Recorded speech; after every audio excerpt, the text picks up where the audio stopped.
Hello, कैसे हैं आप लोग। आज के स्प्रीता पहचान क्लासेस में मैं लेके आई हूँ आपके कमिंग बोर्ड एग्जाम के लिए जो इम्पोर्टेंट चैप्टर्स हैं, उसी में से गोधूली भाग 2 क्लास 10th बिहार बोर्ड गद्य खंड पाठ 4 नाखून क्यों बढ़ते हैं, जो कि हजारी प्रसाद द्विवेदी द्वारा लिखित है। और यह कौन सी विधा है? ललित निबंध। तो मैंने पहले भी आपको हिंट किया है, तो ये बात फिर से मैं दोहरा रही हूँ कि आपके पाठ में जितने भी चैप्टर्स हैं वह कौन सी विधा है और उसके लेखक कवि का नाम आपको मुंह पे याद होना चाहिए। अगर आप ऐसा कर लेते हैं तो आप 8-10 प्रश्न को यूं ही हल कर लेंगे। ठीक है, तो चलिए हम जानते हैं नाखून क्यों बढ़ते हैं का जो कुछ जो विशेष पॉइंट्स है एग्जाम व्यू के लिए, उसे हम तैयार करें। आपने पहले भी इसे पढ़ा है, लेकिन अब एग्जाम के रिवीजन में आपको ये बातें फिर से रिपीट करनी है। ठीक है, चलिए इसी क्रम में पहले हम जानेंगे हजारी प्रसाद द्विवेदी जी के बारे में कुछ पॉइंट्स जो आपके ऑब्जेक्टिव्स में आने की संभावना है। तो आचार्य हजारी प्रसाद द्विवेदी का जन्म 1907 में आरत दुबे का छपरा बलिया उत्तर प्रदेश में हुआ था। ठीक है, ये बात आपको याद रखनी है, एक पॉइंट। दूसरा है उनकी प्रमुख रचनाएं। तो इनकी प्रमुख रचनाओं में जो मुख्य रचनाएं हैं आप स्टार्टिंग से ही देख ली। अशोक के फूल, कल्पलता, विचार और वितर्क, कुटज, आलोक पर्व, कलात्मक विनोद, ये सब उनकी प्रमुख रचनाएं हैं। ये आपको याद रखनी है कि ये हजारी प्रसाद द्विवेदी जी का है। ठीक है, और उनका निधन का जो डेट है सन 1979 में दिल्ली में उनका निधन हुआ। ये भी आपको ये बात याद रखनी है। ठीक है, तो ये कुछ बातें थी हजारी प्रसाद द्विवेदी जी के बारे में। अब चलिए हम उनके पाठ नाखून क्यों बढ़ते हैं की थोड़ी चर्चा कर लें और उसके प्रश्न उत्तर को देखें। नाखून क्यों बढ़ते हैं? आपको सुन के लग रहा होगा कि ये क्या है। नहीं, हमने पहले भी इसे पढ़ा है, आप पहले भी पढ़े होंगे क्लास में, ट्यूशन में, और भी अपने से सेल्फ स्टडी से भी आपने अगर इसे पढ़ा है, आपने देखा होगा कि ये जो पाठ है ललित निबंध के रूप में, यह हमें क्या सीख दे जाता है।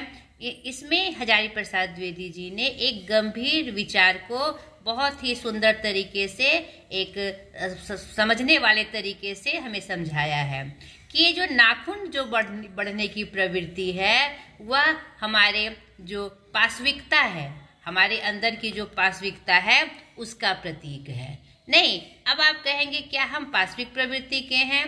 तो आप अपना पिछला याद करिए कि हमारा जो विकासतर क्रम है, पहले हमारी स्थिति पशुवत जैसी ही थी, लेकिन हमने मनुष्य रूप में जन्म पाया तो हम धीरे धीरे कल्चर होते गए, सभ्य होते गए, और हमने आज जानवरों से, पशुओं से अलग एक सुगठित और सभ्य जीवन जीना शुरू किया। लेकिन हमारी वृत्ति में ये पाशविकता के भाव हैं।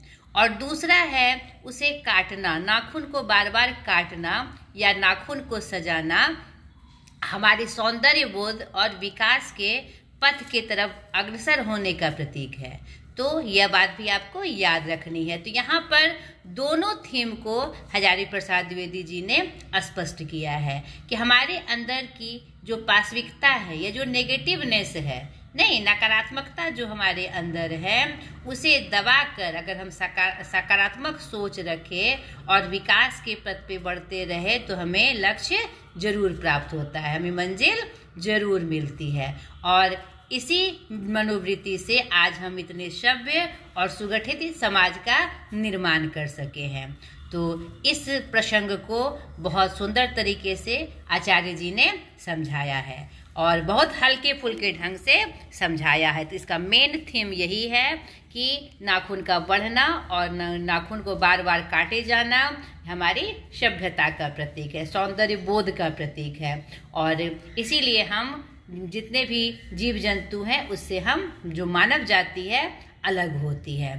तो इस वृत्ति को हमें अगर हम बचा कर रखते हैं तो फिर हम सभ्यता की दौड़ में आगे बढ़ते चले जाएंगे, विकास के पथ पर बढ़ते चले जाएंगे। ठीक है, इसी पूरा वर्णन इस पाठ के माध्यम से किया गया है। ठीक है, तो बहुत छोटा सा पाठ है, आप इसको अच्छे से पढ़ लीजिएगा।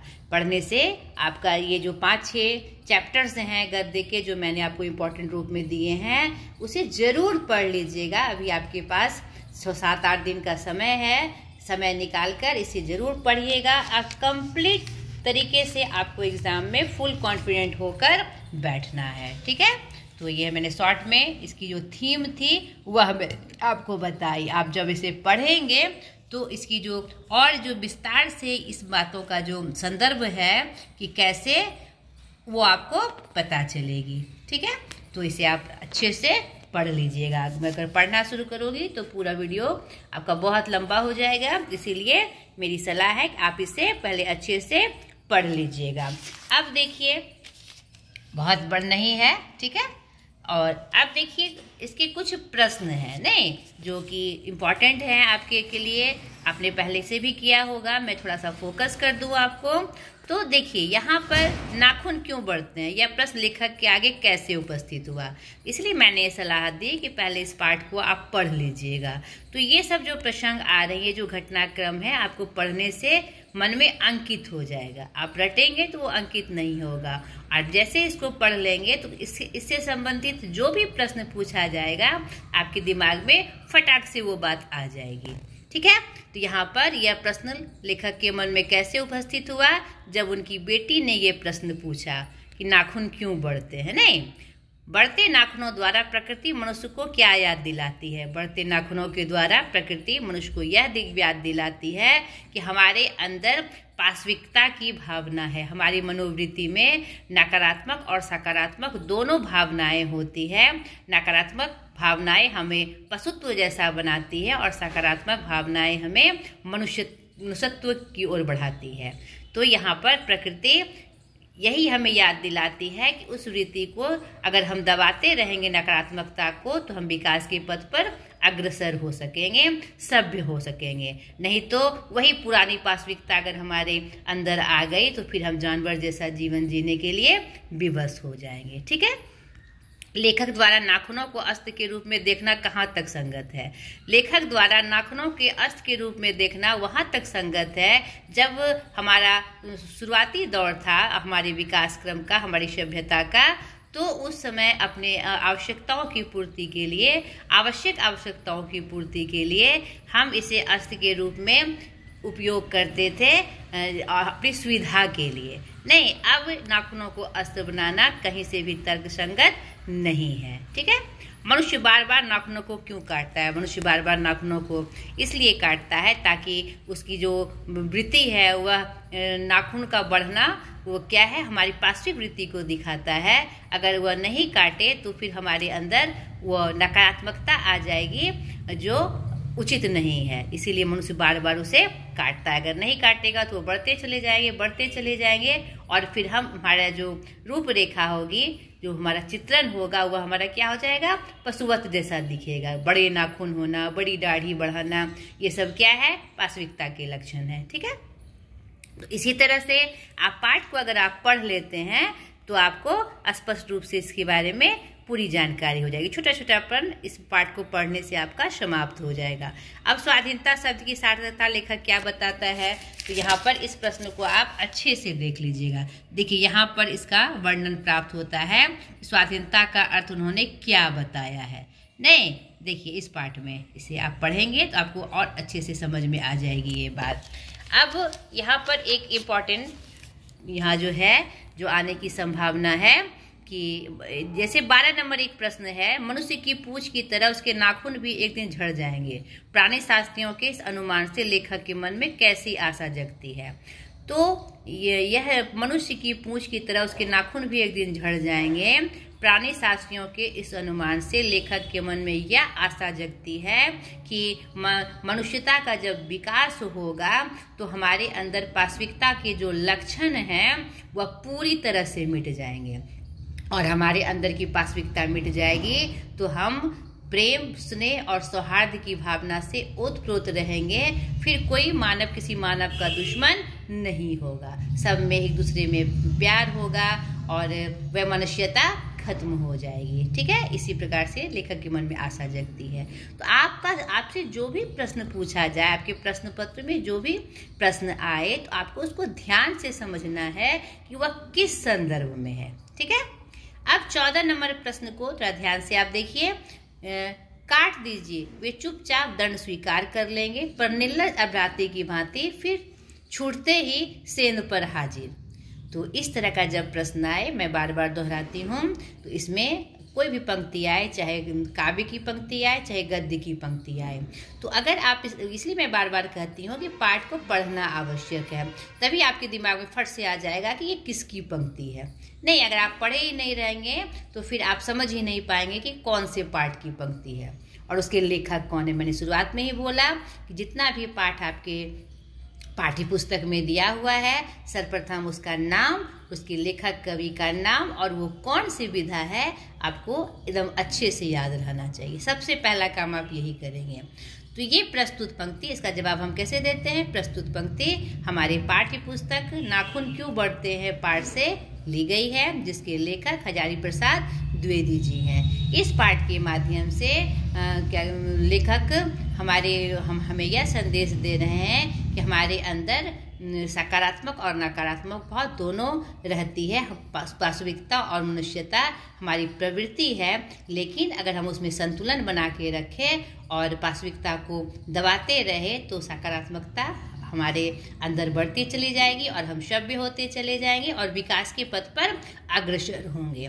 तो उसी क्रम में यह पंक्ति आई है, उसी पाठ में यह पंक्ति आई है कि नाखून काट दीजिए, वे चुपचाप दंड स्वीकार कर लेंगे। यानी जो वास्तविकता की वृत्ति है वो बढ़ती है, लेकिन अगर उसे काट के खत्म कर दिया जाए तो वह शांत पड़ जाती है। लेकिन हमारे अंदर की वह वृत्ति कहीं ना कहीं बाहर आने को उत्सुक होती है। तो यहीं पर मनुष्य को संतुलन बनाना चाहिए। जैसे हम काटते हैं बार बार और वो फिर से उगाती है, यानी कि वो बाहर आने के लिए वह उत्सुक होती है, लेकिन हमें बार बार काट कर उसमें संतुलन बनाना होता है, उस वृत्ति को शांत रखना पड़ता है। ठीक है। ख नंबर, मैं मनुष्य के नाखून की ओर देखता हूँ तो कभी कभी निराश हो जाता हूँ। ये प्रस्तुत पंक्ति ऐसे ही लिखना है आपको। प्रस्तुत पंक्ति हमारे पाठ्य पुस्तक नाखून क्यों बढ़ते हैं पाठ से ली गई है, जिसके लेखक हजारी प्रसाद द्विवेदी जी हैं। इस पाठ के माध्यम से हमारे अंदर की सकारात्मकता और नकारात्मकता की जो प्रवृत्ति है उसका उन्होंने उल्लेख किया है। हमारे अंदर जो पाश्विकता और मनुष्यता के भाव दोनों निहित होते हैं उनका उन्होंने वर्णन किया है कि जब तक हम अपनी पाश्विकता को कम नहीं करेंगे, हटाएंगे नहीं, तब तक मनुष्यता आगे नहीं बढ़ सकती है।